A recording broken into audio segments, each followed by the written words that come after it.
الحمدللہ رب العالمین والصلاة والسلام علی سید الانبیاء والمرسلین اما بعد فاعوذ باللہ من الشیطان الرجیم بسم اللہ الرحمن الرحیم جزا اللہ عنا محمدا صلی اللہ تعالی علیہ وسلم ما هو اہلہ۔ آج کا جو ہمارا موضوع ہے وہ عدت کے حوالے سے نیت فرما لیں، توجہ کے ساتھ سنیں گے، یاد رکھیں گے، ثواب کی نیت سے دوسروں تک بھی پہنچائیں گے انشاءاللہ الرحمن۔ عدت کسے کہتے ہیں؟ عدت کے لیے قمری مہینے کا اعتبار ہوگا یا شمسی مہینے کا اعتبار ہوگا؟ عدت کے مزید جو مسائل انشاءاللہ عرض کرنے کی کوشش کرتا ہوں۔ یاد رکھیے، اگر کسی کا شوہر انتقال کر جائے، اس کے لیے حکم یہ ہے کہ وہ 4 ماہ 10 دن تک عدت میں رہے گی، یعنی افسوس میں رہے گی، اور عدت یہ ہے کہ وہ گھر میں ٹھہری رہے، بلا عذر شرعی گھر سے باہر نہ جائے، میک اپ وغیرہ نہ کرے، نہ ایسا کوئی زینت والا کوئی عمل کرے، سرما وغیرہ ڈالنا یا خوشبو لگانا یا ایسا اچھا لباس پہننا جو زینت کے زمرے میں جاتا ہو تو یہ نہ پہنے۔ تو اس طرح اب وہ شمسی اعتبار ہوگا یا قمری، آئیے دیکھا جائے گا۔ اس کی آگے 2 صورتیں ہیں، شمسی یا قمری کے اعتبار سے۔ اگر شوہر کا انتقال 2 3 4 5 یا مہینے کے درمیان میں ہوا ہے تو اب اس کو 130 دن پورے عدت کے گزارنے ہوں گے۔ اب اس میں شمسی یا قمری مہینے کا اعتبار نہیں کیا جائے گا، پورے 130 دن اس کو گزارنے ہوں گے۔ اگر شوہر کا انتقال 1 تاریخ کو ہو جاتا ہے تو اب اس کے لیے حکم یہ ہے کہ وہ اب 4 ماہ 10 دن پورے کرے گی، اور وہ قمری اعتبار سے یعنی محرم، صفر، ربیع الاول، اس اعتبار سے وہ 4 ماہ 10 دن پورے کرے گی۔ اور اگر 2 3 4 ماہ اس کے علاوہ ہوا ہے تو پھر وہ 3 پورے کریں گے۔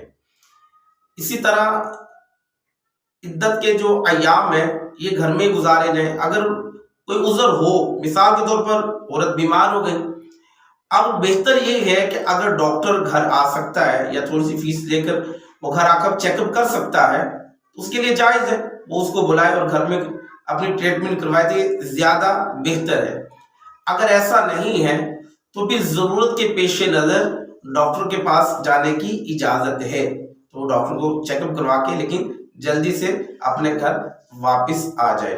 عورت کو چاہیے وہ اپنے گھر میں رہے، گھر میں رہ کر اپنا افسوس میں رہے، سوگ میں رہے، اور اچھا لباس نہ پہنے، زینت نہ کرے، خوشبو نہ لگائے، ایسا کوئی بھی عمل نہ کرے جو زینت کے زمرے میں جاتا ہو۔ وہ تسبیحات کرے، تلاوت قرآن کرے، اور یہ بھی ضروری نہیں کہ وہ برقعے میں ہی رہے، یہ ضروری نہیں ہے۔ وہاں پر جتنا ہے جو محرم ہے تو ان سے وہ بات چیت کر سکتی ہے، وہ پہلے بھی جائز ہے تو اب بھی جائز ہے، عدت میں بھی جائز ہے۔ جو غیر محرم ہے ان سے تو عدت میں بھی پردہ ہے اور عدت کے بعد بھی غیر محرم سے پردہ ہے۔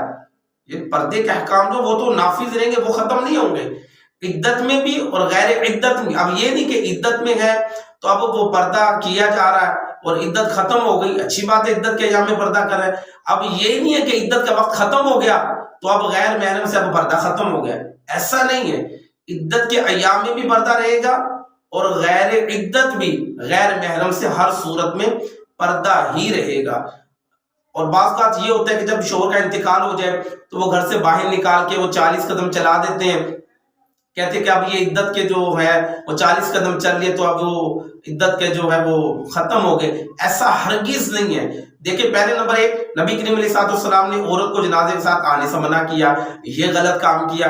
دوسرا، وہ عورت عدت میں تھی، اب وہ گھر سے باہر نکلی، یہ غلط کام کیا گیا تو یوں۔ اور تیسرا یہ کہ اپنی طرف سے شریعت کا مسئلہ بنا لیا تو یہ بھی غلط کام کیا گیا۔ تو اس طرح بہت سارے جو ہے وہ غلط کام پائے جائیں گے۔ تو لہٰذا عورت جو عدت کے ایام میں وہ گھر میں ہی رہے۔ اور بعض صورتوں میں یہ ہوتا ہے کہ جب اپنا عدت کے ایام پورے ہو جاتے ہیں، 130 دن پورے ہو جاتے ہیں یا 4 ماہ 10 دن پورے ہو جاتے ہیں، تو بعض صورتوں میں یہ ہوتا ہے کہ اس کو عورت جو ہوتی ہے اس کو مسجد دکھانے کے لیے لے جاتے ہیں، یا وہ شوہر کی قبر پر جا کے وہ دعا کر کے آتی ہے، یا وہ اپنے نان کے ضرور جاتی ہے، تو اس کا جانا یہ لازم ہے. تو یہ اپنی طرف سے من گھڑت باتیں، اس کا شریعت مطالعہ سے کوئی تعلق نہیں ہے. اگر وہ عدت پوری کرنے کے بعد 4 ماہ 10 دن پورے کرنے کے بعد اگر وہ 1000 دن بھی گھر سے باہر نہیں نکلتی، کوئی کام نہیں ہے، تو تب بھی جائز ہے، تو کوئی حرج نہیں ہے. اللہ پاک مجھے آپ سب کو عدت کے جو مسائل ہیں اسے یاد رکھنے، دوسروں تک پہنچانے کی اللہ پاک ہمیں توفیق عطا فرمائے. آمین بجاہ نبی الامین صلی اللہ تعالی علیہ وآلہ وسلم.